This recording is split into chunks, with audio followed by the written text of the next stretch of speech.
শীতকালটা আসলেই যেন পিঠা দিয়ে হাঁসের মাংস খাওয়ার একটা ধুম লেগে যায়।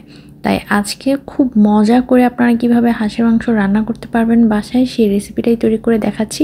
আসলে হাঁসের মাংস রান্না করার কিছু ছোটোখাটো টেকনিক আছে, সেগুলো কিন্তু ফলো করতে হয়। এখানে আমি হাঁস নিয়েছি, এখানে প্রায় 2 কেজির মতো হবে ওজন। আর হাঁসের চামড়া সহই কিন্তু অবশ্যই নিতে হবে, কারণ হাঁসের মজাটাই হচ্ছে চামড়ার মধ্যে। চামড়া ছাড়া হাঁস কিন্তু একদমই খেতে ভালো লাগবে না। হাঁড়িতে পর্যাপ্ত পরিমাণ রান্নার তেল দিয়ে দিচ্ছি। তেলটা একটু বুঝে দিবেন, হাঁসের মধ্যে যদি মনে হয় তেলটা একটু বেশি আছে তাহলে আপনারা তেলটা এখানে কম দিতে পারেন, আর তেলের পরিমাণ যদি হাঁসে কম থাকে সেই ক্ষেত্রে বুঝে তেলটা দিবেন। এখানে আস্তে আস্তে গরম মশলা দিয়ে দিলাম, এলাচ, দারচিনি, তেজপাতা। আর হচ্ছে এখানে একটা আমি স্টার অ্যানিস দিচ্ছি। অনেক সময় কিন্তু হাঁসের মধ্যে এক্সট্রা একটা স্মেল পাই, তো সেই স্মেলটা যাতে একদম দূর হয়ে যায় সেটার জন্যই এই স্টার অ্যানিসটা দেয়া। এটা কিন্তু বাংলাদেশে অনেকে তারা মৌরি নামেও চিনে থাকে। তো এইটা দিলে একদমই কিন্তু কোনো প্রকার স্মেল হাঁসের মধ্যে থাকবে না।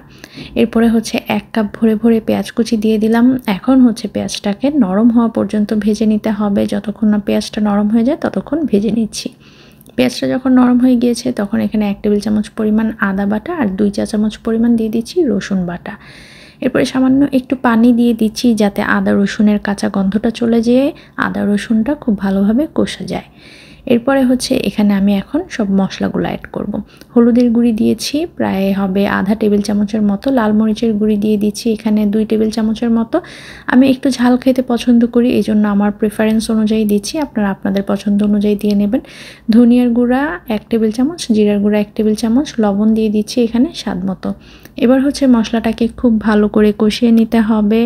আর মশলা যত ভালো করে কষানো হবে মাংস কিন্তু তত বেশি মজা হবে। আর মশলাটা কষানোর জন্য একটু পানি দিয়ে দিবেন আর একটু সময় ধরে নেড়ে চেড়ে মশলাটাকে কষিয়ে নেবেন। একটা সময় দেখবেন যে মশলার তেলটা একদম উপরে ভেসে উঠেছে। এই পর্যায়ে হচ্ছে একটা উপকরণ অ্যাড করতে হবে, সেটা হচ্ছে নারকেলের দুধ। আমি এখানে আধা কাপ পরিমাণ নারকেলের দুধ দিয়ে দিচ্ছি। আর হাঁসের মাংসে নারকেলের দুধটা দিলে কিন্তু টেস্ট অনেক বেশি বেড়ে যায়। আপনারা বাজার থেকে কিনে আনা নারকেলের দুধ ব্যবহার করতে পারেন, অথবা নারকেল বেটেও কিন্তু এখানে ব্যবহার করতে পারেন। তো এটা দিয়ে খুব ভালো করে আবারও কষিয়ে নিয়ে তারপরে হচ্ছে মাংসগুলোকে দিয়ে দিতে হবে। সবগুলো মাংস আমি সুন্দর করে দিয়ে এবার হচ্ছে মশলাটার সাথে ভালো করে মিক্স করে নিব। আর মশলাটা অনেক ভালো করে কষাবেন, তাহলে ফ্লেভার যেমন ভালো আসবে, খেতেও কিন্তু অনেক মজা হবে। এবার ঢাকনা দিয়ে ঢেকে রাখছি কিছুক্ষণের জন্য। প্রায় 10 মিনিট পর ঢাকনাটাকে খুলে দিলাম, আর আস্তে আস্তে হাঁস থেকেই কিন্তু পানি ছাড়া শুরু করবে। তো আমার হাঁসটা থেকেও এখানে পানি ছাড়া শুরু করছে, তো আবারও আমি হালকা করে একটু নেড়েচেড়ে দিয়ে ঢাকনা দিয়ে কিছুক্ষণের জন্য ঢেকে রাখছি। আরও প্রায় 10-15 মিনিট পরে দেখুন একদম পানিতে টলমলো করছে। তো এইটা দিয়ে মোটামুটি কিন্তু হাঁসটা সিদ্ধ হয়ে যাবে। তো এখন হচ্ছে ঢাকনা দিয়ে ঢেকে ঢেকে রান্না করতে হবে। এই পর্যায়ে পানিটা শুকিয়ে তেলটাও কিন্তু উপরে উঠে এসেছে। আর আজকের হাঁসের মাংসটা আমি পিঠা দিয়ে খাবো, তো তার জন্য তো একটু ঝোল ঝোল রাখতেই হবে। তো আমি হচ্ছে এই হাঁসের মাংসটাকে এই পর্যায়ে আরও কিছুক্ষণ কষিয়ে নিব। কষিয়ে নিয়ে তারপর এখানে আমি প্রায় 1 কাপের থেকে একটু কম হবে গরম পানি ব্যবহার করছি, আর অবশ্যই গরম পানিটা ব্যবহার করতে হবে। 5 মিনিট জাল হওয়ার পরে এখানে কিছু আস্ত কাঁচামরিচ দিয়েছি, আর আস্ত কাঁচামরিচ থেকে কিন্তু খুব সুন্দর ফ্লেভার বের হবে, আর এতে করে কোনো প্রকার ঝাল ছড়াবে না।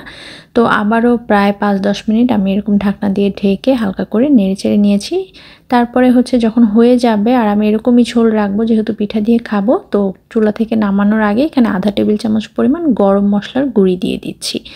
তো গরম মশলার গুঁড়িটা দিয়ে ঢাকনা দিয়ে ঢেকে দিয়েছি। এখন হচ্ছে গরম গরম সার্ভ করে নেওয়ার পালা। হাঁসের মাংস শীতের দিনে খেতে পিঠা দিয়ে যে কী মজা, সেটা আপনারা না খেলে বুঝবেন না। আর এরকম নারকেল দুধ দিয়ে বানিয়ে দেখবেন, আপনাদের কাছে অনেক ভালো লাগবে। আজকে এই পর্যন্তই, সবাই ভালো থাকবেন। আল্লাহ হাফেজ।